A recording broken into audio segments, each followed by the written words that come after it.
Orale! Bienvenidos and welcome to the Familia FFB podcast. This is your host, Jorge Martin, and it is Super Bowl week. Sir. Super Bowl week. Yes, Super Bowl week. It's this, you know what?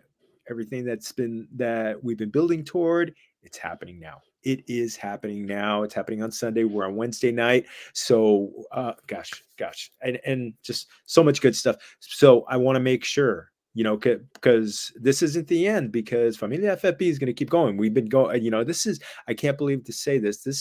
We are starting the 5th year of Wow. Familia FFB. Congratulations. That's Yeah. something to be proud of. Yeah, it's totally amazing, amigo. It's totally amazing to say 5th year of this crazy idea. So, hey, you know what? So make sure you're giving us a like and subscribe. Okay, make sure you're giving us a like and subscribe on YouTube. Hit that like button. Hit that subscribe button. Also, make sure you're going. If you want to hear it on audio, Apple, Google, Spotify. Thank you, Spotify, for getting us on there. But hey, you know what, Familia? I want to bring on our guest. I mean, he's not just amigo, he's a compadre, he's an hermano. I mean, he is familia here and here. I mean, I'm telling you, you find his work on The Athletic. And he just started doing betting and fantasy analysis for them. Also working for FTN Data, where he's seeing the game in a whole new way.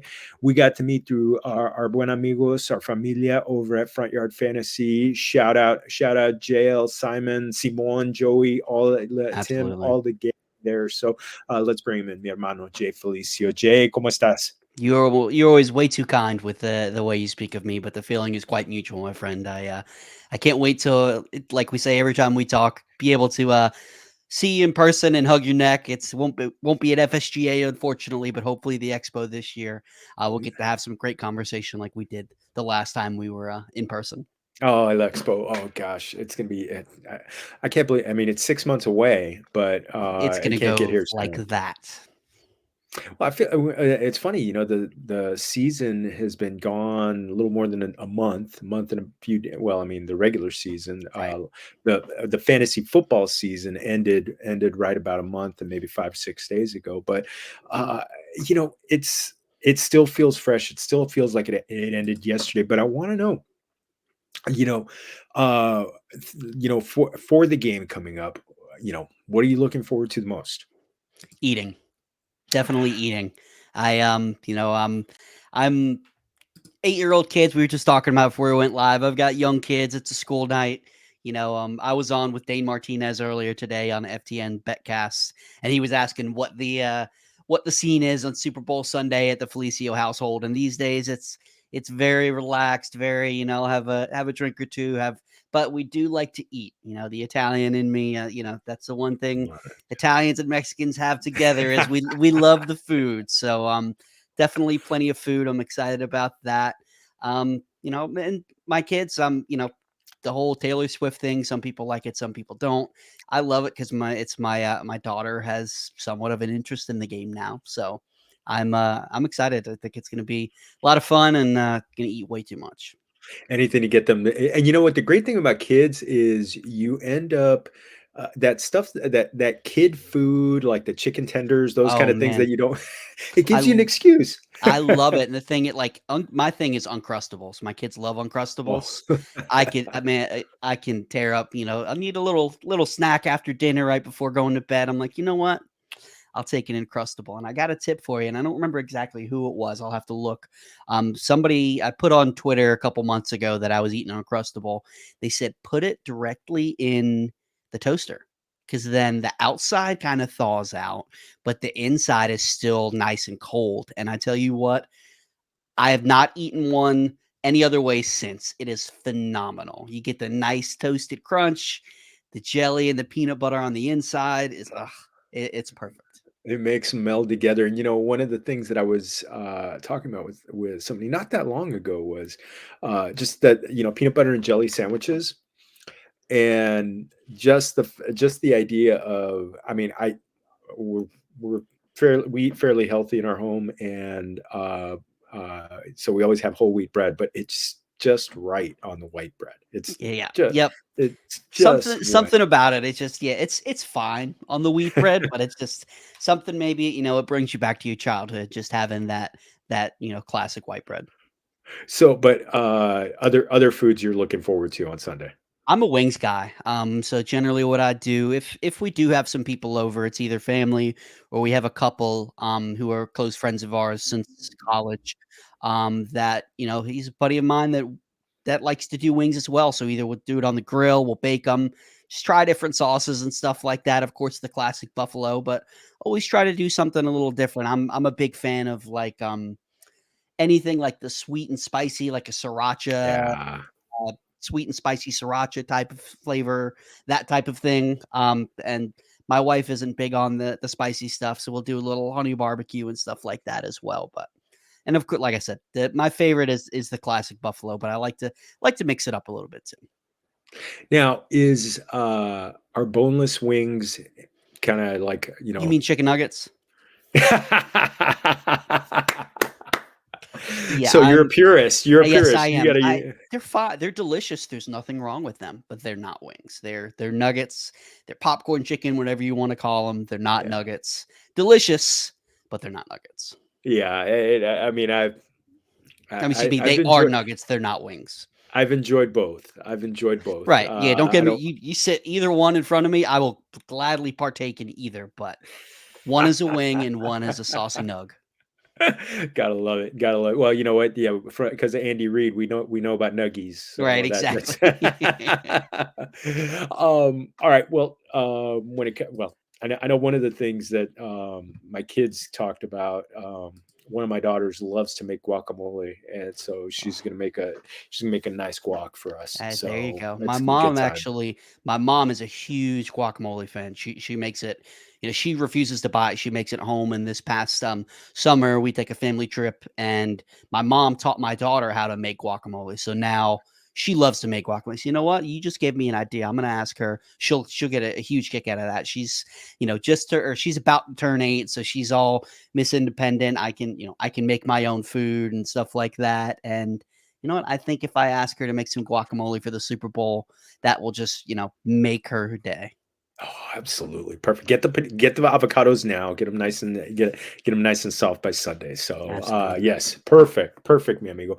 All right, so we're gonna get into the matchup in a minute on for the Super Bowl, but the fantasy season, as I mentioned, still pretty fresh. Do you have any one or two takeaways that you're gonna kind of explore for the coming season?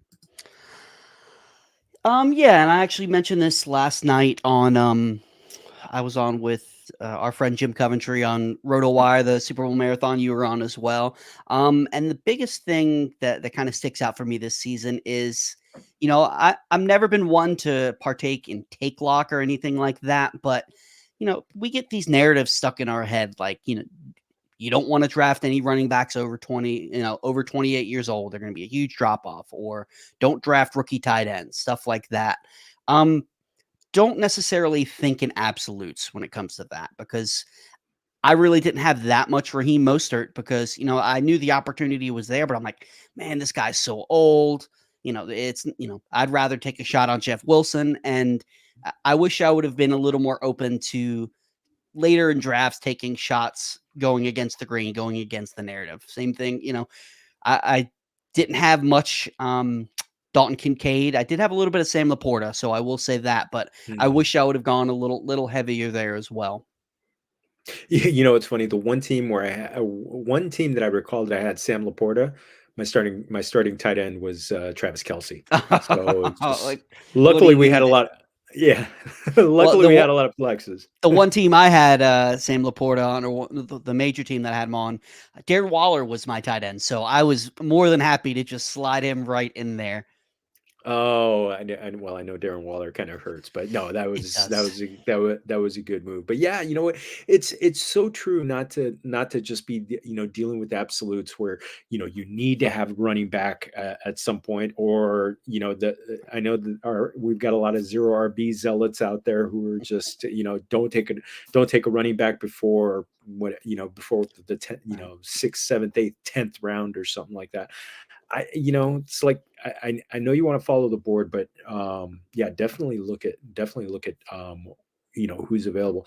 And Raheem, you mentioned Raheem Mostert. I mean, it's one of those things you got to look at the situation, and that situation was still crying for some running back to come through. And I think I think what happened with him was everybody was expecting him to, well, somebody to come in, Dalvin Cook, somebody else to come in, and they were just ignoring it, Yeah. even though they were, having their drafts. So, I was big on Jeff Wilson. I had him all over the place, and I wish I would have had a little Raheem Mostert. Just because Wilson looked pretty solid. We've seen what he's done in San Francisco. He looked solid last year coming over to Miami, but I was basically putting all my eggs in one basket, and I wish I would have spread them out a little more. no, yeah, it's especially gosh, 21 touchdowns from Raheem Mostert, just ridiculous. More touchdowns than he ever scored in his career combined before. So Unbelievable. I don't know if I'm going to that well again, even in Yeah, Miami, but value. That's the thing is, you don't want to. I fear he's going to be overdrafted next year. The reason he was so valuable is because he didn't cost that much, draft capital. He was either underdrafted or basically free. Um, and look at a situation like Tony Pollard. Everybody expected him yeah, because he was going to get all those carries to step right in, and he was being drafted with buying all the risk, being taken as the guy that everybody wanted him to be. He would have to put up that MVP caliber season to be able to return the investment that most people spent on Tony Pollard. So that's another thing as well as just try to remember to, and I generally do a pretty good job of this. I got a little awestruck with Bijan this year, and you know what? I'd do it again. I still believe in Bijan, but don't buy all the risk. That's another big takeaway. That's how I try to try to play the game is value and don't buy all the risk. yeah, don't buy all the risk. And you know what? I'm with you on Bijan. I did a first round mock draft with our amigos at Yahoo today, Oh, nice. and I took Bijan. I think it was like the number 7 or number 8, and it's That's just like, I'm taking him there all day long. I yeah, did a mock. Actually, you partook in yeah, that's right. the mock, and I took him at 7 overall. I think mid first, everybody's gonna have warts. Give me the guy that produced when he got the touches. Absolutely, absolutely. I mean, 1,463 yards I saw and 8 touchdowns, and what's getting me excited about it is Zach Robinson is coming in, and he's taking over he's going to be taking over play calling duties. He's coming, and they've already talked about the fact that, hey, you know what, we're coming in with, we're going to use our guys. We're going to use Robinson. We're going to use Drake London. We're going to use Kyle Pitts. But Zach Robinson, the new OC, he comes from the Rams. And look what he did with Kyron Williams. Right. And I think I don't, Kyron Williams, as good as he was last year, Bijan Robinson is better. So I can't. Yeah. I'm with you. we're getting it. I'm gonna fall. If you know what, if it fails again, so be it. I'm willing, and that's where context is key. Tony Pollard. He's not. I don't think anybody's gonna be taking another shot on him. But Bijan with the situation, he's worth going back in. Yeah, Looky he's here, healthy. Órale, órale, Dame Overboard, nuestra Dame, amiga, ¿cómo estás? Damon And Scamps, Scamps, oh, it's two of like my old favorite times. people. Well, one of my Uh, favorite people and one of my favorite cats. well, that's right. You still haven't made the face to face, face to fur, Yeah. confrontation yet. I So actually the reason I didn't go to the expo this year is because I didn't want to break the illusion. I couldn't stand the idea of not picturing a cat in my head when I think of Mr. Scampers.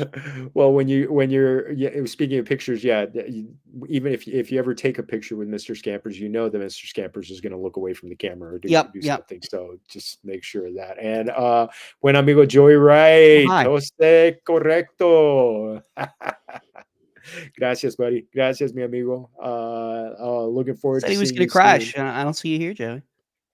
He texted me, said he wasn't in his mic, he didn't have his mic set up, I so know he was. it's I all was good. like, It's all good. I told him we're gonna have to do a party live stream soon, so oh we'll yes. do that. So that'll be good times. That'll be good times. So so one of the things you just kind of like any betting trends that you picked up over the course of the season that, kind of that you might be looking at, might be coming into play this weekend? Um, I wouldn't say necessarily any betting trends over the season. The one thing I will say, the a lot of people are afraid to go after any reception props going against the Chiefs because the Chiefs have been so dominant against wide receivers.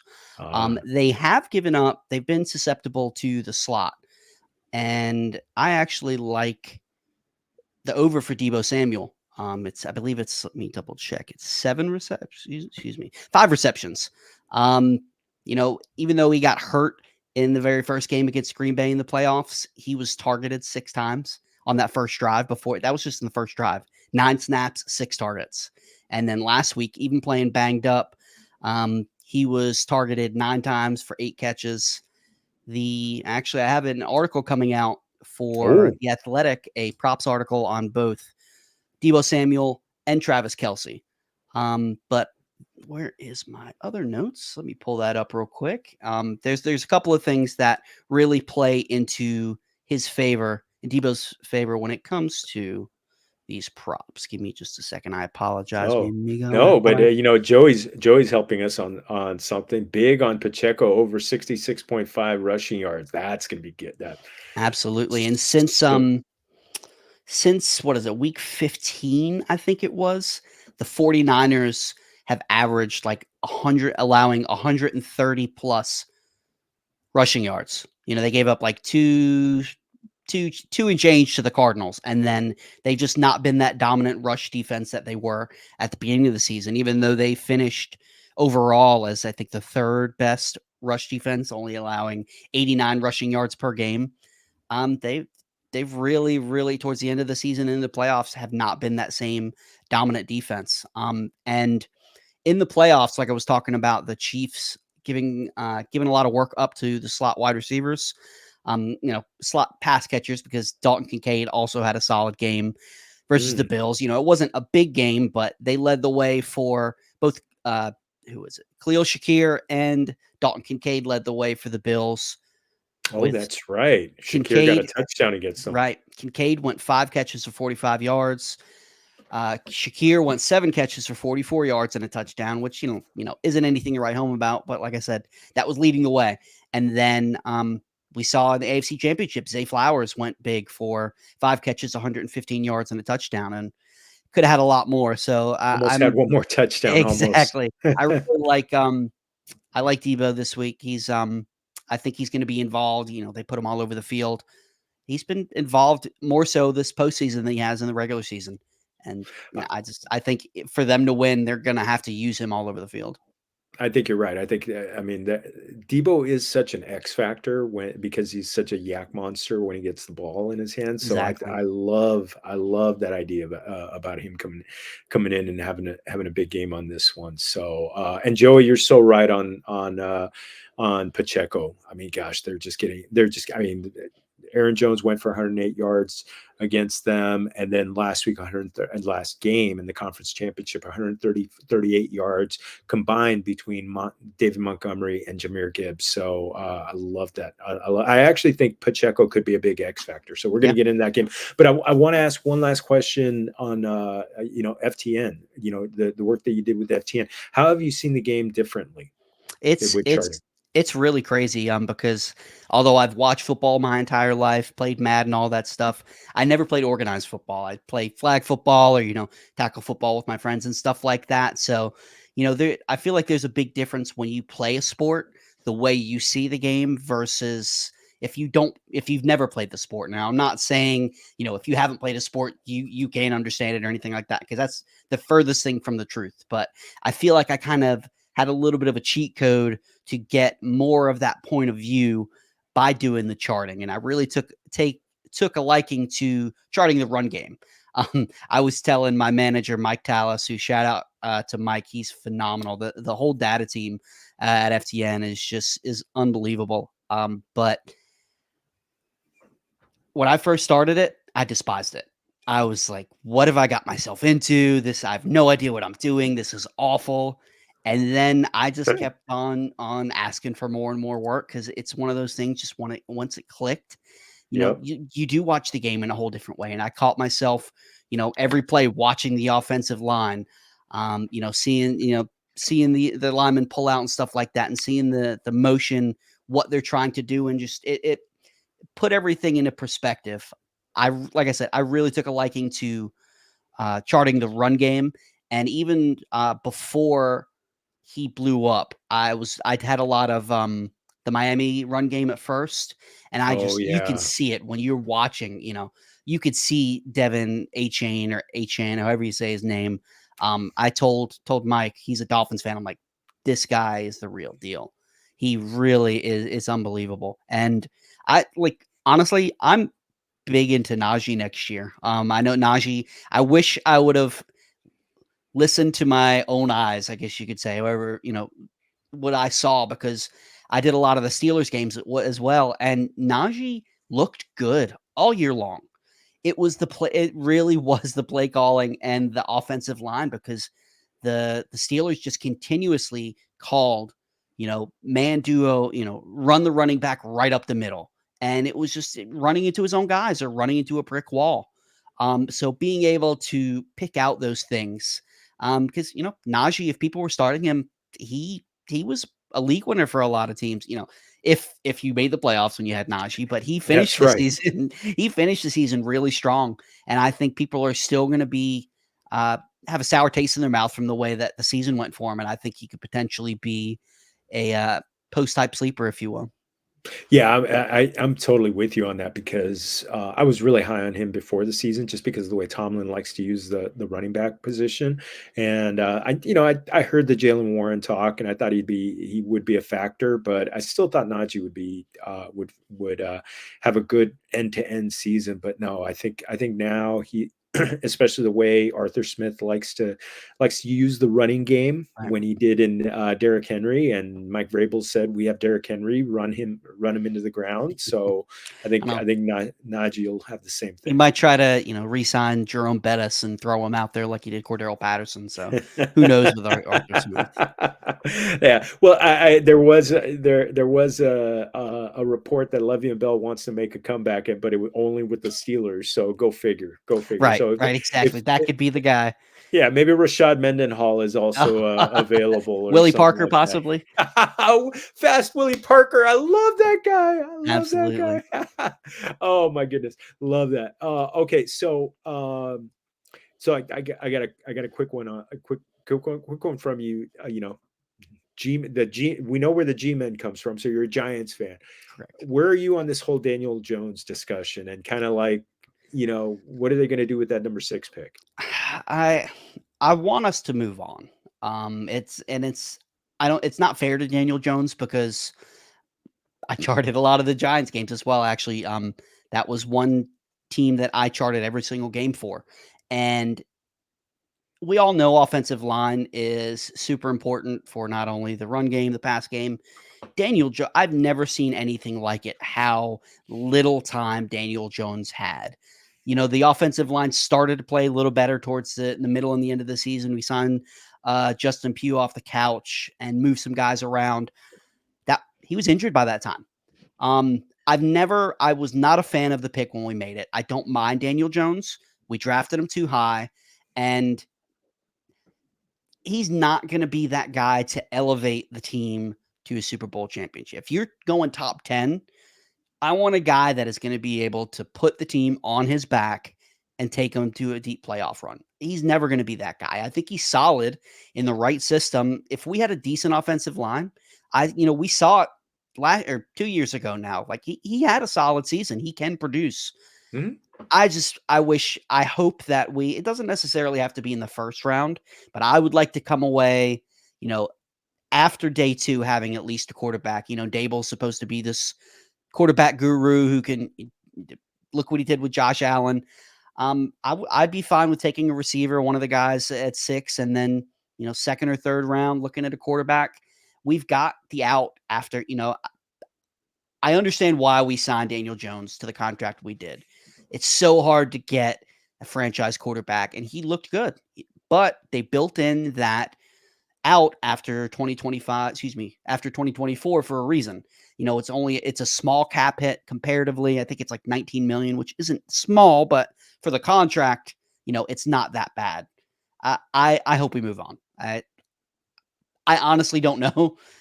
There's reports that we're still going to stick with Daniel Jones, but Joe Shane has been very close to the vest with what he's wanted to do, unlike, previous regimes for the Giants. So it's a nice change of pace. So I'm hoping, maybe smoke and mirrors, maybe they do want to, if he's fallen in love with Caleb Williams or Drake May, I wouldn't be surprised to see him move up, because they did it. They moved up twice to get Josh Allen. Shane seems like the type of guy that he sees a guy he wants, he's going to go get him. That'd be amazing. That'd be amazing if they, Caleb Williams in New York. I would take any of the top three. I would be more than happy. Although, as a Duke fan, I don't know if I want Drake May, but I mean, I'll take it. I guess the Duke quarterback didn't work out, so maybe we'll try the UNC. Oh man. Well, speaking of Duke, I know you're a big Duke fan.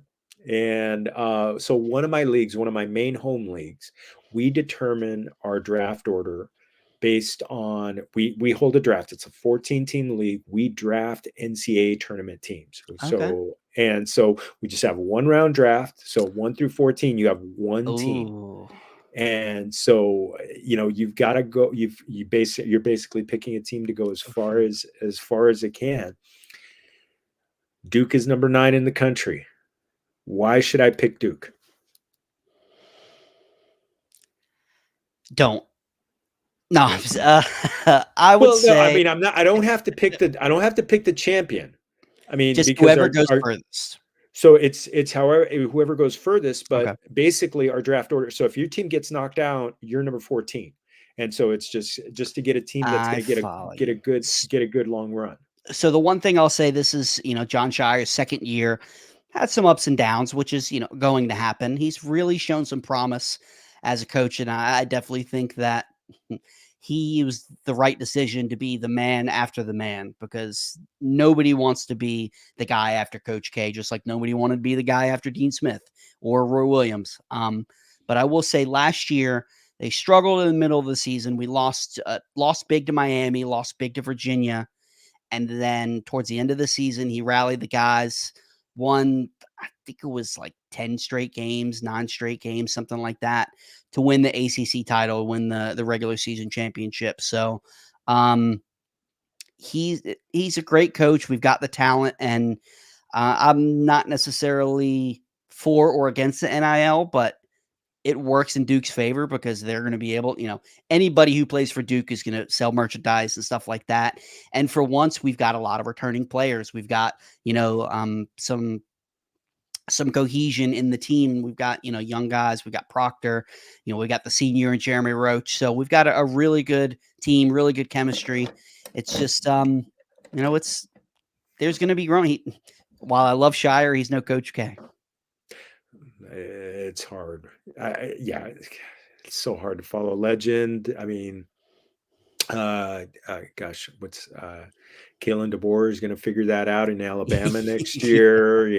Out here in LA, we had Gene Bartow following John Wooden. So, and Jared Mayo is going to learn what it's like to follow Bill Belichick. So Bill Guthridge didn't do too great as the follow up to Dean Smith. That's an old school one, but. Yeah, well, I mean, that's the thing. You don't want to be the guy who follows the guy. You want to be the guy who follows the guy who follows the guy. Exactly. So that's where Roy Williams came in and took care of that. But so we'll see. So all right, let's jump into the game. Big game. We got happening. 49ers. At Chiefs.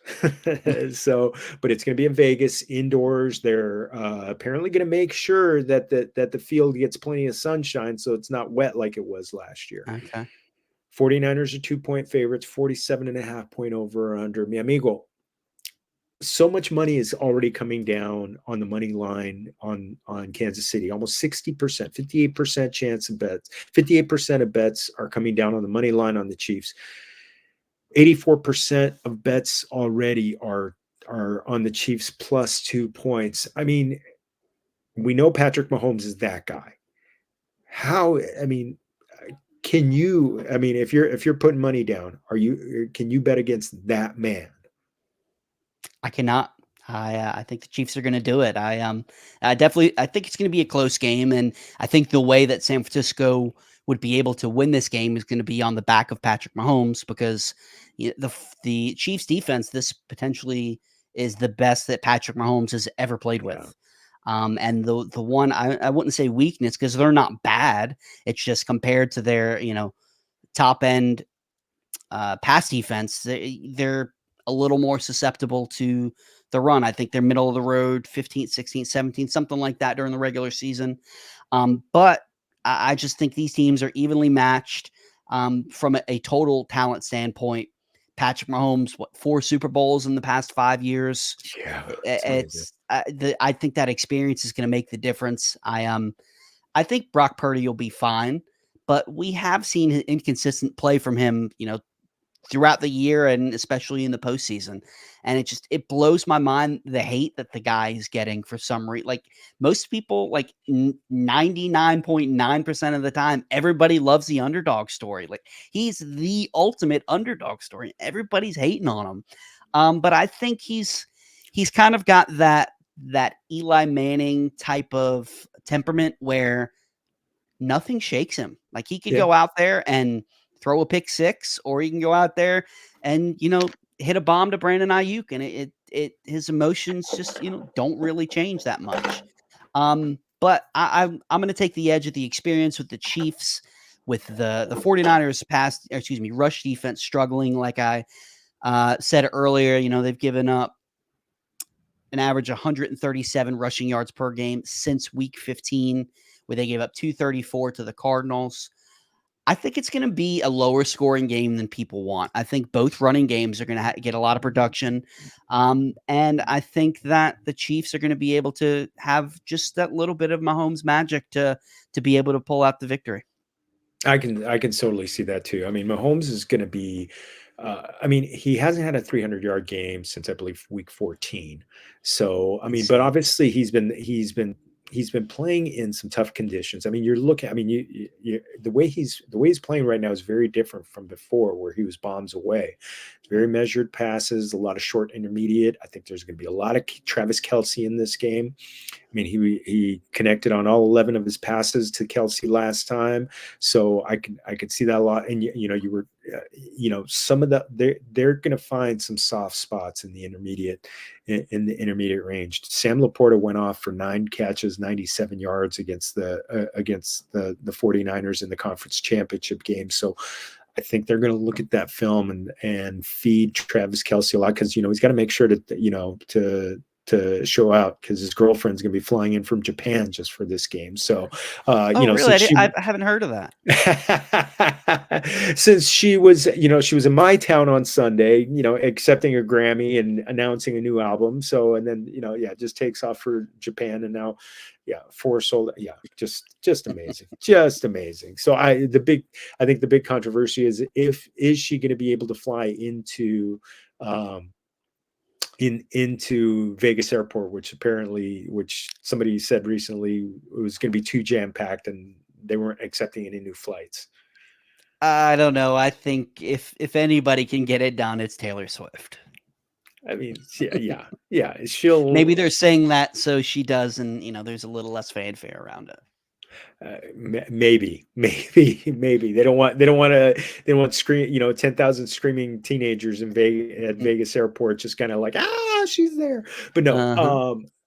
Getting back to the game, like Joey said, I think what you said is very true, and it has me leaning toward the under is the fact that I think Christian McCaffrey, he's gonna I think if the 49ers win, I think Christian McCaffrey is gonna have to have a monster game.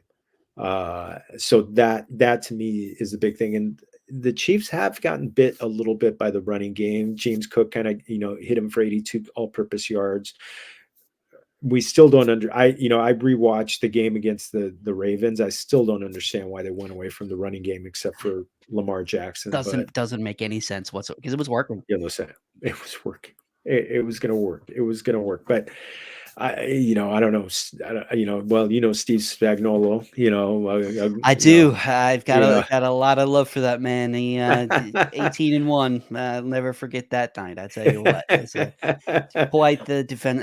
I hate that he wasn't able to make it as a head coach. Some guys just they they are what they are, and it's not to say anything negative. It's just he is one phenomenal defensive coordinator. I don't know how many rings he has now, but he's has a special place in my heart for Spags. Yeah. Spags is, yeah. So, yeah, I think the problem with when he coached the Rams, I mean, like with anything, I mean, what coach gets it right at quarterback and then doesn't end up winning, Yeah, doesn't end up keeping the job? I yeah. think Brandon Staley.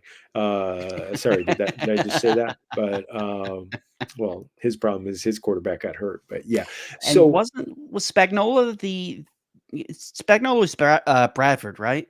yeah, but Uh, Bradford couldn't stay healthy. and he was the last quarterback with the old rookie contract structure, right? So there was no contract structure. So, that completely hamstrung the team investing that much money in the top pick.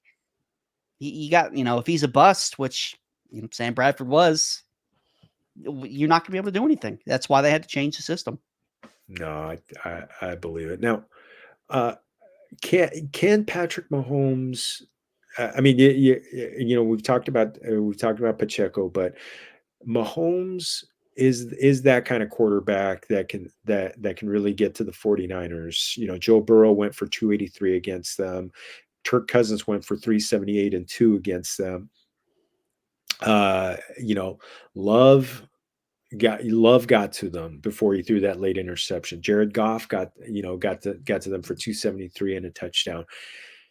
I mean, that's the thing. The 49ers, I know they're favored, but they haven't played a complete game since before since before they got blown out on Christmas night by the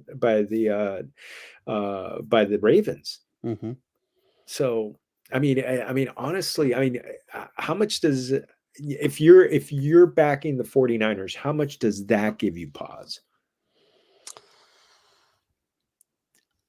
The I don't think I don't think the Chiefs want to get into a shootout with the 49ers. If the 49ers are able to go out there and put up points, run the ball, Purdy is good enough. They've got the weapons with Ayuk and Debo and Kittle. I think Patrick Mahomes is going to go down as one of the greatest, if not the greatest quarterback in NFL history. He hasn't, like you said, he's the passing game just hasn't been what it was in previous seasons. And some of that, has been because the defense has been good. But, he's got Travis Kelce, he's got Rashee Rice, and that's it. It's those two guys. They're it tell you how bad it is, or they're getting CEH involved in the passing game. It sounds like Kadarius Toney is going to get, it sounds like he's going to be active for the game, but who knows what you're going to get out of Kadarius Toney. Don't I get me would say started on him. I'll I'll never say never when it comes to Patrick Mahomes. He's in the mold of the Tom Brady's that you put me, you, Joey, Scampers, and Dame out there with Patrick Mahomes. He's gonna win some games. So I'll never say never with him, but I think that the Chiefs want to control this game on the ground. They don't want to get into a shootout. He's gonna actually find Scampers because Scampers is tall, so he's gonna Make kind him of like catches in the hype. beard though. Yeah, exactly. That's the thing. The ball's gonna come in there. It's gonna go in the beard. It's never gonna I go don't know anywhere why else. guys He's gonna don't have do that. possession. That's gonna give it a little bit of, I guess, because they can tackle from there. Oh man. So Purdy. I mean, talking about Purdy, I know he's getting a lot of hate, and it's fact. In fact, this morning in the Athletic, I read an article where they interviewed Drew Brees about what he thought of Purdy, and he himself saw a lot of himself in Purdy, and in fact, they looked at the measurables, almost identical, Okay. height, weight, arm length, everything like that. I mean, it was just like, and you sat there, and it's like, and no one questioned if Drew Brees could hold up for a season. I mean, he had some injuries, but no, Right. he was incredibly durable. You give him a great line, give him great receivers, and he made Yeah. magic. And so, He was inconsistent too. His first couple of seasons in San Diego, they ran him out of town so they could draft Phillip Rivers. yeah, So, you know what? Didn't even think of that comparison, but that really makes a lot of sense. And I think, I don't necessarily say that Brock Purdy is going to have a Breeze type career, but I think it's a positive for the long term success of, like you said, in the right system, good offensive line, good weapons. He can be this, guy that puts up MVP type of numbers. I'm not saying he's, you know, Aaron Rodgers, Tom Brady, anything like that, but he's a we saw it this year. He can put up big games. oh, absolutely big games. But you know what? I mean, I think one thing the Chiefs are going to look at that film from Christmas night against the Ravens, and the Chiefs have a secondary, maybe one of the best, not maybe one of the best secondaries, one of the best secondaries in the NFL, if not the best secondary, and I think that's going to give some problems. I mean, maybe Debo gets loose, maybe Ayuk gets loose because those guys are great. It's like like we talk about. Those guys are so good. They're like Derek Jeter in the postseason. You're still going against the great. You're Yeah, still going Cheats to still beat back the. there over there. You're still seeing the great pitchers. He's still going to get a hit 3 out of 10 times. We're going to see if that one comes through. I can see Kittle having himself a game in this one. Absolutely. Yep, So I'm with you on that as well. I think I'm with you. I think that I love Brandon Ayuk, but I think he's going to be the guy that winds up getting shut down by this Chiefs secondary. So, yeah. the other receiving options are the ones that I really like for this game. Oh man. So well, let's get into some props. Let's do it. Okay. And I wanted to, we touched on him a little bit ago. Christian McCaffrey, 90.5 rushing yards. I'm going over. I think that they're he's game script proof. If they want to win, they're going to have to involve him. You know, they're even, if they're behind and they're going to have to pass, he'll get the dump offs. They'll put him out wide. He's going to be involved in this game. So yeah, I'm going over. I can't see it. I mean, they're just gonna put a saddle on him and just ride. He's Yep. a caballo. He's not 90.5. I mean, I could see him going 100 easy in this one. El Because yeah, Caballo. Was that Nelson Cruz? Wasn't that his nickname? yes. That Muy popped into bien. my head as soon as you said that. I don't know. Muy bien. Muy bien. Oh man, that's awesome. That's awesome. But yeah, I think they're just gonna have to they're gonna have to go after him. We talked about Joey brought up Pacheco 66 and a half yards. Yeah. So oops. Yeah, are we I like that as well. I like the over with the way, yeah. like I said, the 49ers run defense has been struggling comparatively to what they were at the beginning of the season. And Pacheco's look good. My favorite thing to say, he looks like an angry toddler when he's running. But man, that Yeah, guy that was is just perfect. the guy just had. I love it. I love the passion that he runs with. He's just 100% every single time. I love it, and I think he's gonna have a good game. I wouldn't be surprised to see both of these guys go over 100 rushing yards. I would not either, and I think that's why I think I like the under in this game. At Yep. first, when I was on with Jim Coventry yesterday, I called 31-27 Chiefs, and I might be bringing that down a little bit by Sunday. Might maybe like a 24-21 or something like that. Still Chiefs, but Yep. that one's interesting. Okay, so I want to know the passing game prop with Patrick Mahomes, 261.5 over under. He has not hit that number in the playoffs. Now, those games were all played none of them were played in good conditions. Right. Of course, Mahomes could throw in a hurricane and still have a good game. But in his last 3 games, in the playoff games, he has gone. Let me see. I have the numbers here. Where is that? 262 against Miami, 215 against Buffalo, 241 against Baltimore. All good to great defenses. As we said, the 49ers are beatable, but we're not going to get splash plays with Mahomes. Any way you're leaning? Yeah, I'm gonna lean the under here, and it's just because, like we've talked about, I feel like it's gonna be a low scoring game. I feel like there's gonna be a lot on the ground, and the Chiefs have been winning without him having these huge games through the air. Their defense has been so good. He hasn't needed to air it out, and MVS will catch one out of, it feels like, every 10 to 15 deep balls that he throws. McCole Hardman couldn't catch a cold in a blizzard, but other than that, it's Rashee Rice, and it's Rashee Rice is really the only guy that's has any sort of deep threat to him. Travis Kelce's going to be in the intermediate routes over the middle in the slot, so I don't think it's going to be a big passing game. Yeah, and I think once they get into the red zone, I think it's just he's either looking for Travis Kelce or handing off to Yeah, Isaiah Pacheco or something like they that. they run those end arounds and stuff and get a little crazy, and yeah, I'm with you. Well, how about Purdy? So his is Purdy's number is 248.5. So yeah, again, that's we talked about the zone being able to beat him.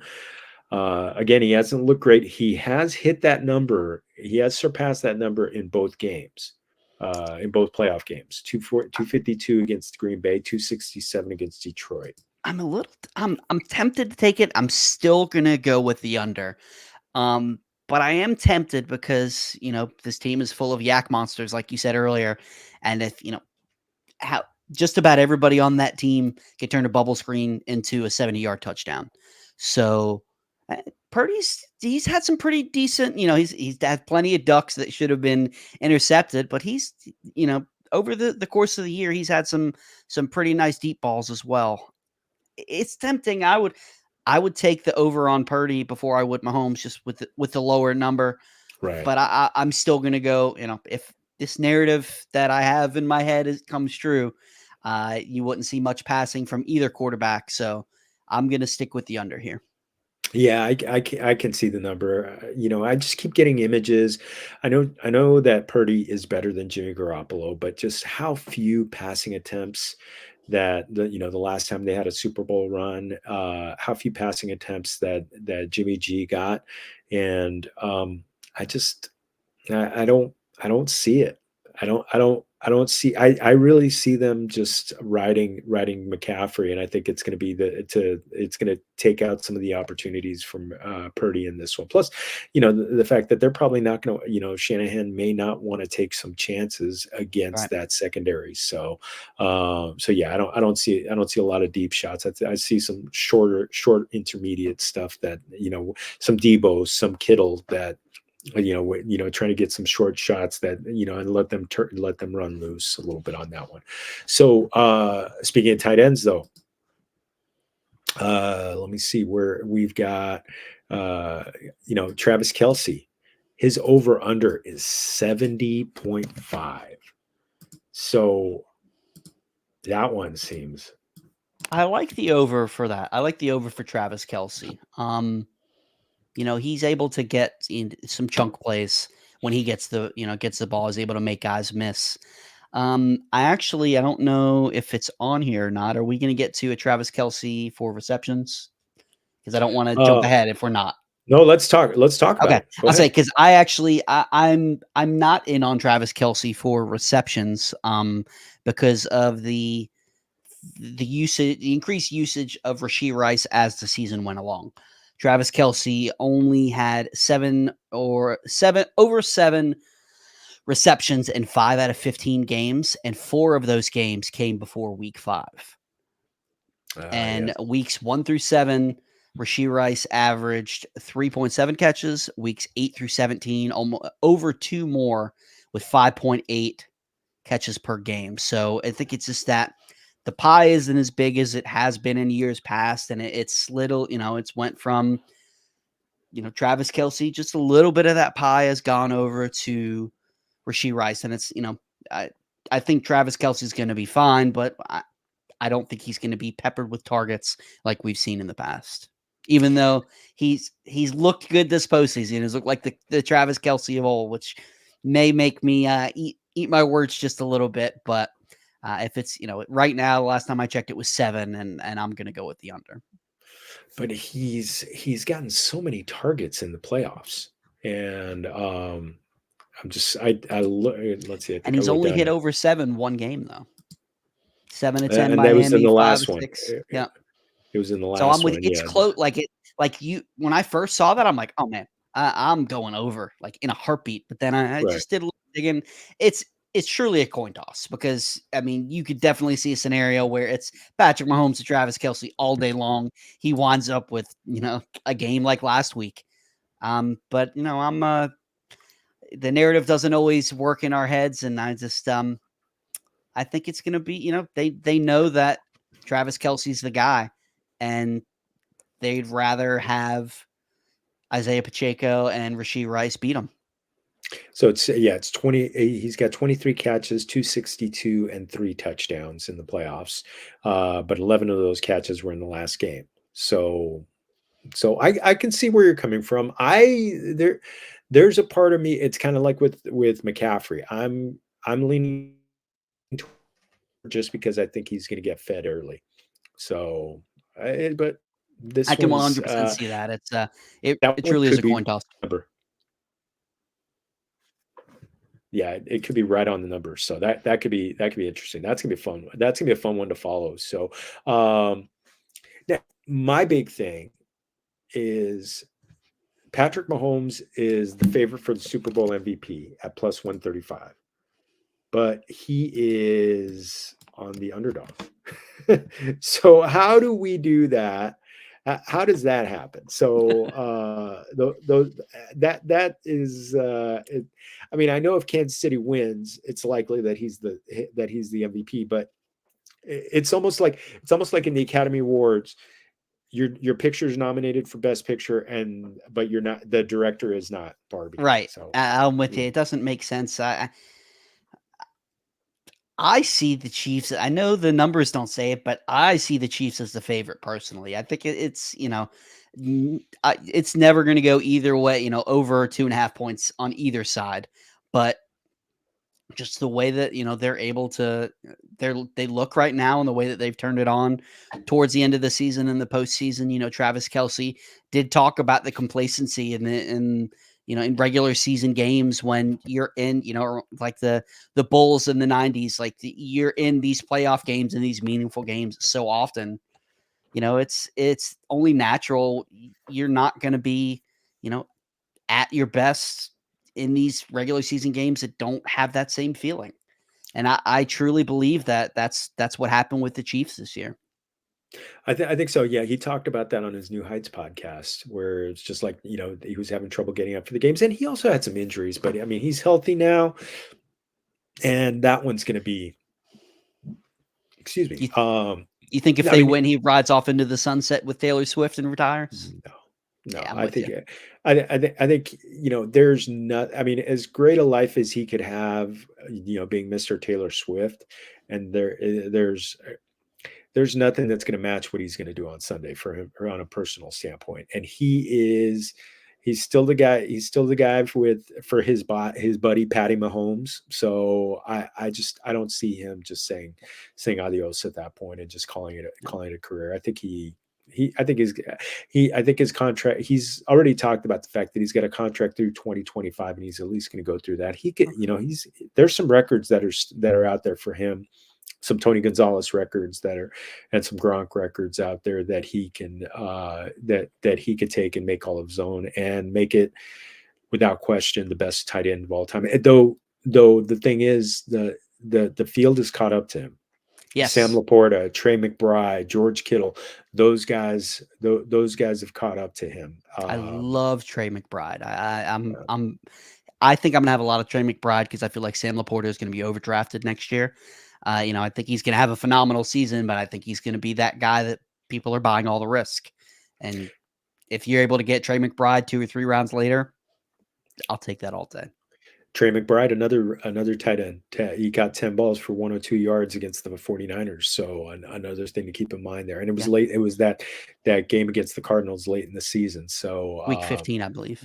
Yeah. So that one's gonna be funny. Are there any other so I got 2 other prop bets on the show sheet, but any other prop bets that you're following?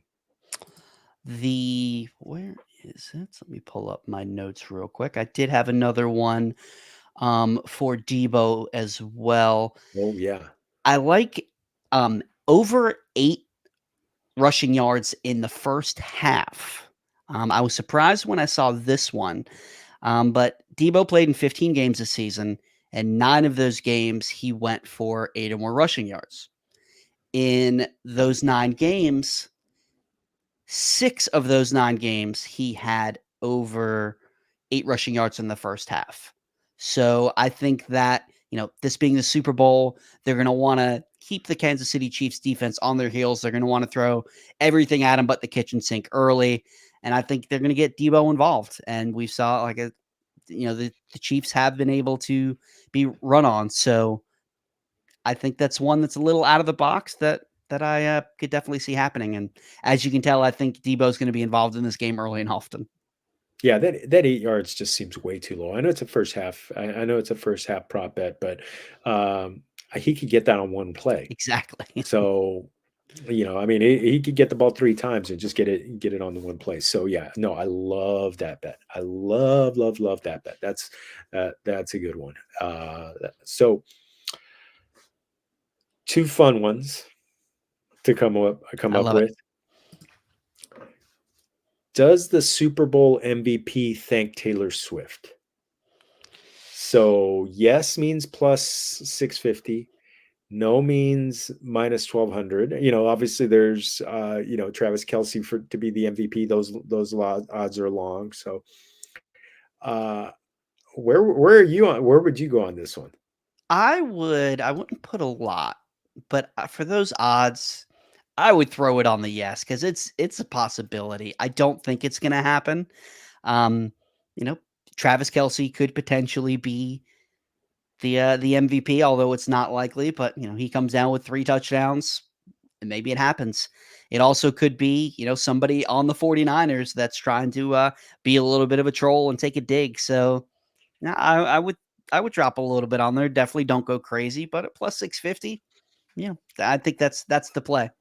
Yeah, think about that. Think about $10, you get Right. 65. Right. So, I mean, yeah, you're not gonna go crazy on that one. I think that's a fun bet. $10, $5, something like that. Just to say you had that bet, and if it comes through, yeah, Yeah. it's And it's a you have fun one to one last sweat for the season with the presentation of the Lombardi Trophy. Yeah, that's right. That's right. The game's over. You've already Yep. cashed. You took the Chiefs and the under, and it cashed. But yeah, you just got to find out. You got to find out that last bet. Yeah, and you already know you picked the right MVP. Yeah, that one's funny. All right, mi amigo. The moment we've no, I forgot the national anthem. 90, Reba McEntire is going to be singing the national anthem, and it's going to be right now. The time is 90.5 seconds. Okay. So minute and a half. That feels long. Even though I would think Reba would be a little slower than some others. I'm gonna have to go the under here, but I'll tell you what I've done in the past with this, and it's worked when I've done it.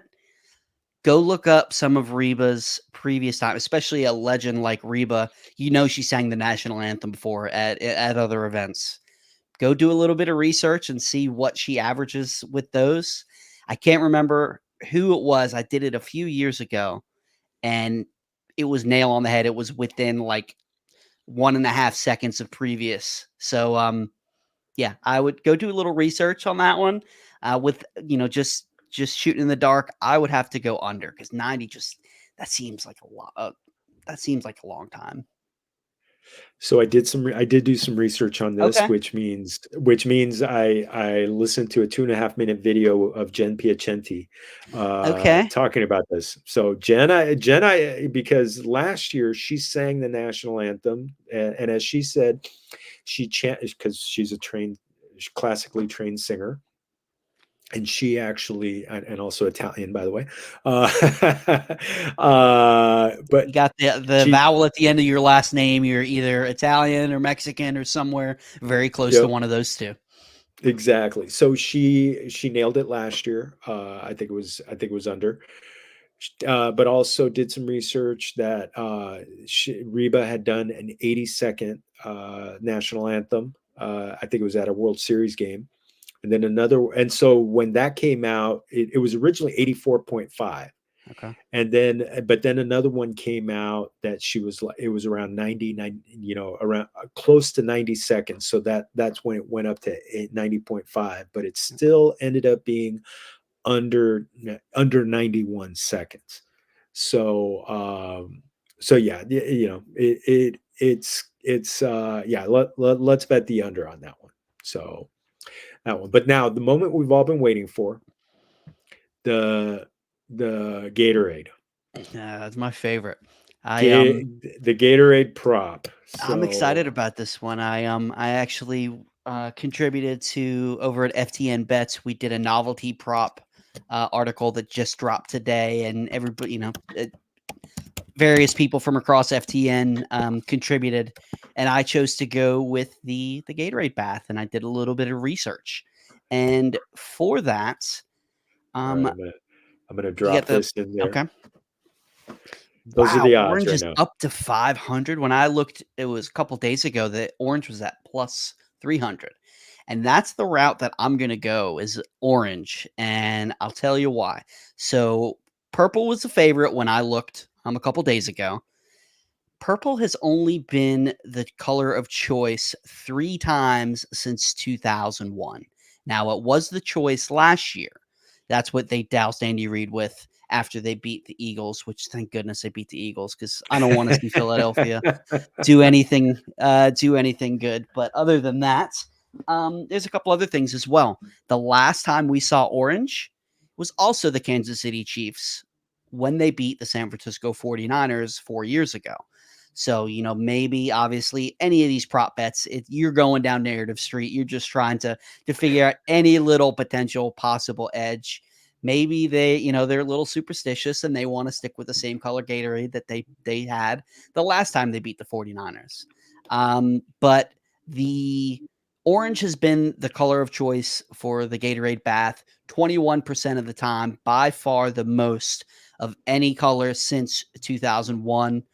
I just feel like, give me, with those things considered, orange is due. I'll take the plus five, especially plus 500 now. My goodness. Uh, Give me orange. I love it. I love it. And it is one of the OG colors. Orange and green are the two OG Exactly. colors. So there's a part of me, and I forgot about that, about purple being the color last year. The Chiefs are wearing red, so I think they're going to wear something, get something contrasting. I'm because I love punch. I'm going to go red. Okay. So All right. That's my favorite flavor. So I like that. oh, I mean, my favorite flavor is the green, but no, I'm just gonna go red just to get some contrast on the white jerseys, just to make it extra hard to I wash them, gotcha. and especially when they put them up for charitable Right. donations, that they could see a little bit of tinge of red in there, so a There we go. little pink. So, oh man, amigo, I love it, I love it. Okay, so now let's have your prediction for the game. I'm going to go Chiefs 24-20. Wow, wow. I love it. I love it. So I went 31-27 yesterday, but I think I might be coming back down to like 24-21 or like 27-24, Yep. both being the Chiefs. Somewhere in that range where I think it's going to be close. I think it's going to be a really good game. I'm excited. This is two great teams, and honestly, sometimes you go into the Super Bowl. At least me personally, sometimes like last year, I was pulling heavy against the Eagles as a Giants fan. I have to. This year, I'm honestly perfectly fine with either team winning. There's likable guys on both sides of the ball. Plenty of stories. It'd be fun to see Brock Purdy win one, Christian McCaffrey, Debo. It'd be awesome to see the greatness of Patrick Mahomes, in another dynasty. You could really go either way, and I'll be perfectly happy. Yeah, well, being an LA guy, I cannot root for anything San Francisco oriented. That's So, understandable. Just like me last year with the Eagles, I completely understand it. though, I mean, there are guys who are likable. Purdy, Right. I'm a big McCaffrey fan. So, That's the thing too. With as much as I despise the Eagles, I absolutely love Jalen Hurts, yeah. and AJ Brown. Those are two of my favorite players in the NFL. So I wouldn't have been happy for the fans. I would have been happy for those guys. So I think we're both of like mind when it comes to them winning. So there is one thing we're not going to be of like mind, though, mi amigo. Ooh, okay. I'm looking out 8 months from now. Late 8 months from now, latter part of the October, close to Halloween. Are we going to see the Dodgers Yankees in the World Series? We're gonna see the Dodgers there. I'll tell you that. And people are hating on them for the way that they did the contracts for Otani and Yamamoto and everybody else. I don't blame them one bit. You play to win the game.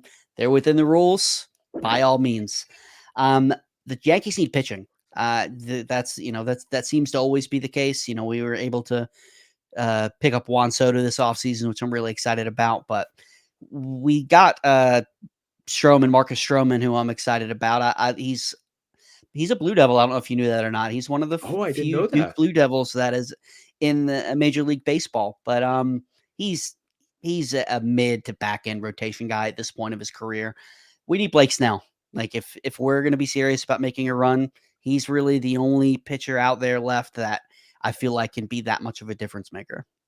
Oh man, well, my National League only team that's carrying over Blake Snell is hoping that he stays NL. So we'll see on that one. Hope there's a big part. I think it'd be extraordinary. I think it'd be great for baseball. To Baseball needs it. see They need to two of see those major franchises and major markets that to move the needle for the World Series. Yeah, with major stars. I mean, to me, Juan Soto is my favorite hitter. I think number one, just from a talent standpoint, there's no comparison. I don't think there's anybody who's as good as him. But also, I love that swag. I love that shuffle that he It's a little does. Yeah, exactly. Though it's almost like he's a matador facing the bull, and he's I love yeah, that. Yeah, just you're exactly right. I think that there's a bravado to the way he plays, and I think it's phenomenal. So I love to see that. But I also think Shohei Ohtani is going to hit 55 to 60 home runs. So He's gonna it's gonna be because he's going to finally have lineup protection. It's gonna be awesome. And Clayton Kershaw's back, so they have to win. So yeah. I had a quick comment from my primo Efren Martin. Orale primo. Saludos y abrazos. I hope you're good. I know your Raiders got a new coach, and also Mr. One of my Scampers look. favorite Giants of all time. I Uh, love that hire for them. He is perfect oh, coach for the Giants. I'd love him as the Giants, but for the Raiders. oh man. Well, yeah, he was on the team that created 18-1. Yep. So I mean, eh, he's the mind he has for the game. He's a leader. He was the captain of the defense. It's just when we signed him from the Redskins, excuse me, the Washington football team commanders, whatever you want to call them now. Um, I knew we had a special guy. oh, love it. And Mr. Scampers is also calling for a Chris Conley TD. Always, So always the Chris Conley always on T. that one. So, oh man, mi amigo, last one, just a fun one. Any recent Mexican food discoveries or favorite dishes that have really been calling your name lately? So I wouldn't say discoveries. Maybe a rediscovery. It's something I haven't had in a while. And I never know if I pronounce it right. Is it bira? Birria, Be birria. um. I love it. It's the sauce or stew or whatever you want to call it that you dip it into is just it's just in a I don't know if I know it's traditionally isn't it traditionally goat meat, I believe from what Yes. I've been told from some Goat, friends here. I've lamb never for the most part. Ooh, I would love to have it lamb. So far I've only had pork. That's what we've had here, but I'd love to, I would love to try the traditional either one of those, I I'm willing to, give it a try at least once. Yeah, my mom also makes it. My mom makes an incredible I birria. could only So imagine. it just like it's like a great pulled pork that just kind of just Almost the melts in your salt. mouth. It's incredible. Yeah, she makes it with beef and everything like that. But yeah, she's just yeah. It's funny. I recommended that to Dusty Evely of Cheesehead TV, and he's my go-to guy when it comes to the Packers, and he found it. He found it in Kentucky, and Really? yeah. Well, I So think I've told you this before. We have a really high Hispanic population in North Carolina, especially in the city that I live. And we have some. I know it's nowhere near the West Coast, LA and Texas and stuff like that. But the we do have this one restaurant that year or two ago was named the top 10 best new restaurants in the country, not just in North Carolina, in the country. And it's a family that moved here from Mexico that it's just the authentic stuff, like as authentic as you're gonna get in North Carolina. And it's just, I mean, they home make the tortilla chips, so I mean they're like that thick, and it's everything's a la carte. It's just I love it. It's my favorite place to get a. My favorite is just basic steak tacos with uh, a little cilantro, onion, squirt some lime on there, it's and perfect. yeah, Yeah, I could eat that all day. I could eat that all day. Yeah. So yeah, barbacoa. Oh, oof, some barbacoa. Oh, yeah. If you make it in a pit, it's like a whole day event. So yeah, you just do that. that sounds good to me. Oh man. But yeah, birria done the right way, barbacoa done the. Oh yeah. Do they have carnitas at the place? Yes. Okay, so yeah, Next time that. I go, maybe I'll go tomorrow. I'll take a picture of the menu and see if it holds up. Oh, love it. Well, no, I want you to take a picture of a plate and send it to I'll me. do that too. Maybe Yeah. Oh man, mi amigo. Like, I can't believe we're over an hour and it's just flown by like 5 minutes. So, oh, absolutely. what I is feel it? We like got. I could go a few Oh, more. oh, and don't forget Al Pastor, another personal favorite of our compadre Mauricio Gutierrez. It's his 101 of taco meats. So Okay, I'm hungry now. I get to eat dinner. I know. So I know you're going to go to bed, and I'm going to go eat dinner. Mi amigo, let's close up shop. Please pump anything you got, especially the athletic article you got coming Yeah. up. So follow me on Twitter at GManJ. I've got just recently dropped a way too early 2024 mock draft that Jorge, you were generous enough to share your time and be a part of. Over the next few days, I've got 2 prop bet articles coming out, one for Debo Samuel, one for Travis Kelsey. And I actually got word I am going to be doing a little bit of fantasy baseball as well. I'm going to be doing some mock drafts for the Athletic with fantasy baseball over there. And I have another article. I think I've kind of hinted around it to you, Jorge. Keep on the lookout. It's towards the end of the month. I can't give out any information on it. But it's a really cool article. I'm excited to write. I'm actually going to work on it once we hop off of here. But I've got some something a little different, something you wouldn't expect. But it's going to be a good one. Love it, love it. Oh man. Well, make sure to check it out. Make sure to check it out with it. You when you go to the Athletic, and I've got it. I've got my Athletic subscription where I can pick out my authors, and Jay is one of them. So I I love appreciate it. it.